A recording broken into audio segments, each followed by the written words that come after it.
Kita lanjut pada poin kedua, yakni tentang prinsip, tujuan, dan sistem dalam ekonomi Islam. Yang pertama kita masuk pada prinsip. Ada beberapa prinsip dasar yang dianut oleh ekonomi Islam. Yang pertama, ekonomi Islam menganut prinsip tauhid dan persaudaraan. Prinsip tauhid dan persaudaraan. Tauhid menjadi prinsip yang utama dan pertama dalam sistem ekonomi Islam. Karena apa? Segala sesuatunya didasarkan kepada yang di atas, kepada Allah. Segala aktivitas jika senantiasa disandarkan kepada Allah, insya Allah akan aman. Insya Allah akan sesuai dengan track record yang seharusnya, akan sesuai dengan sunnatullahnya, akan terjaga. Ini pasti. Karena kalau apa-apa kita selalu merasa diawasi oleh yang di atas, pasti kita akan selalu berada pada jalan yang lurus, jalan yang benar. Itu konsepnya. Bersandingan dengan prinsip tauhid ada prinsip persaudaraan. Atau kalau dalam istilah Islamnya kita mengenal istilah ukhuwah Islamiyah. Yakni apa? Adanya prinsip saling kerjasama yang tulus. Kerjasama yang tulus diimbangi dengan rasa tauhid yang mendalam, ini akan menghasilkan sesuatu yang maksimal. Itu pertama. Yang kedua adalah prinsip bekerja dan produktivitas. Nah, ini Islam mengenal prinsip bekerja dan produktivitas, di mana Islam menuntut seseorang penganutnya untuk bekerja semampunya. Kata-kata semampunya itu bukan hanya sekedar semampunya, tetapi secara optimal, bekerja semaksimal mungkin untuk meningkatkan produktivitas setinggi mungkin, dilandasi dengan prinsip tauhid. Kemudian prinsip ini insya Allah akan membawa dampak yang luar biasa, hasil maksimal dan keberkahan yang maksimal. Yang ketiga, Islam juga mengenal prinsip distribusi kekayaan. Ini yang tidak dimiliki oleh sistem atau tidak dimiliki oleh sistem ekonomi yang lain. Hanya satu, yakni Islam mengenal prinsip distribusi kekayaan, di mana Islam itu mengakui hak kekayaan atas tiap-tiap orang secara individu. Nah, bahkan Islam mengutamakan mereka yang fakir, mereka yang tidak mampu. Kalau dalam penerima golongan zakat itu ada 8 asnaf. Fuqara wal masakin. Fakir yang pertama, fakir itu orang yang tidak bisa bekerja, tidak mampu dan tidak bisa bekerja.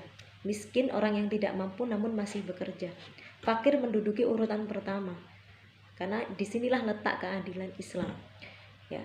Islam sangat mengakui distribusi kekayaan, di mana yang mampu berkewajiban membayar zakat kepada yang tidak mampu. Di sini kemudian ada pendistribusian zakat kekayaan, di mana yang mampu mempunyai kewajiban untuk merasakan, untuk mengangkat derajat sesamanya bagi yang kurang mampu. Ini poin ini yang tidak dimiliki oleh sistem perekonomian yang lain.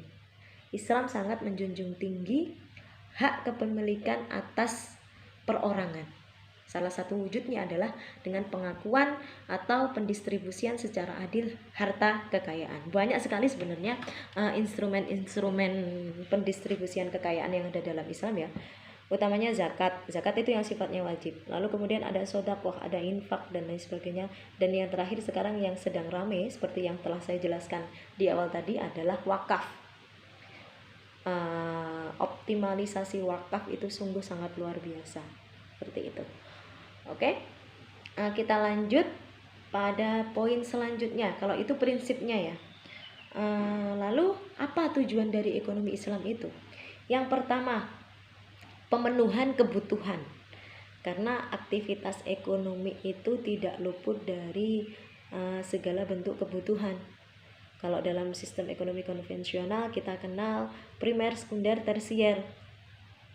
Ya, kalau dalam Islam kita kenal dengan hajiyah, tahsiniyah. Hajiyah itu kebutuhan primer, makan, sandang.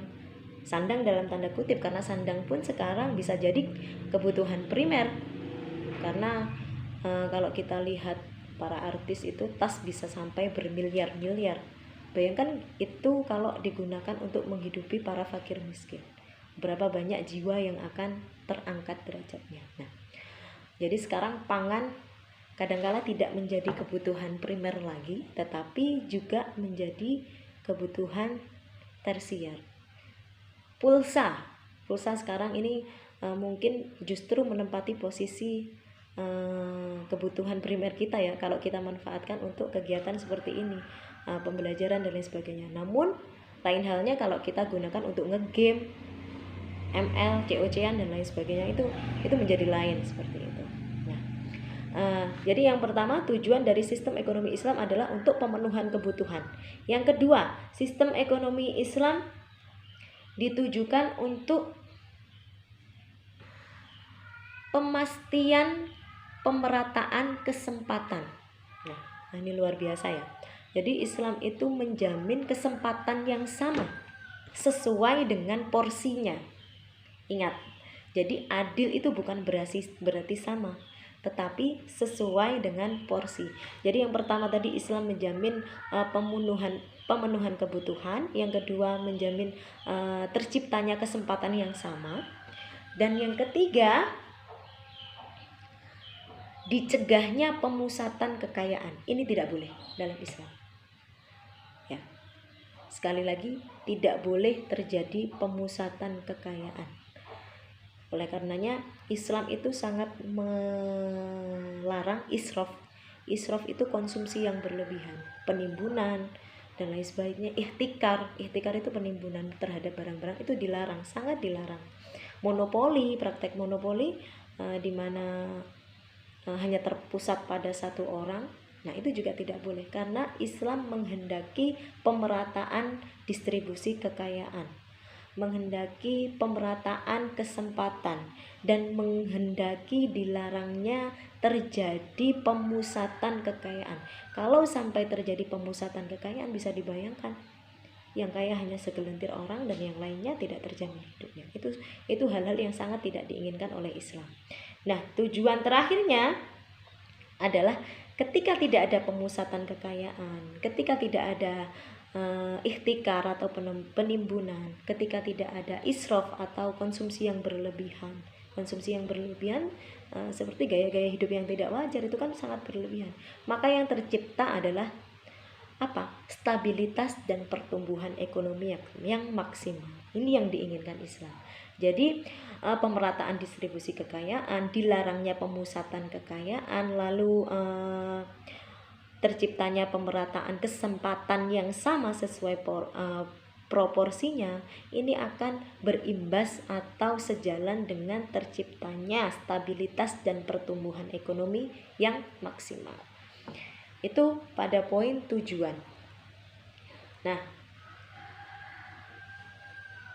aplikasinya dari segala prinsip dan tujuannya itu seperti apa? Aplikasinya adalah dapat terlihat dari kebijakan-kebijakan dalam ekonomi Islam. Salah satu kebijakannya apa? Dilarangnya praktek riba. Sangat dilarang. Ini yang identik dengan ekonomi Islam ya. Kalau orang awam ditanya ekonomi Islam itu apa sih? Yang tidak ada ribanya. Simpelnya seperti itu. Jadi ini pelarangan riba ini adalah wujud dari kebijakan yang berlandaskan pada tujuan dan prinsip yang telah saya jelaskan di depan. Yang kedua, kebijakannya yang paling kita sering lihat apa? Adanya praktek mudorobah. Mudorobah itu kerjasama bagi hasil, loss and profit sharing. Kalau dalam riba itu kan hanya profit sharing aja.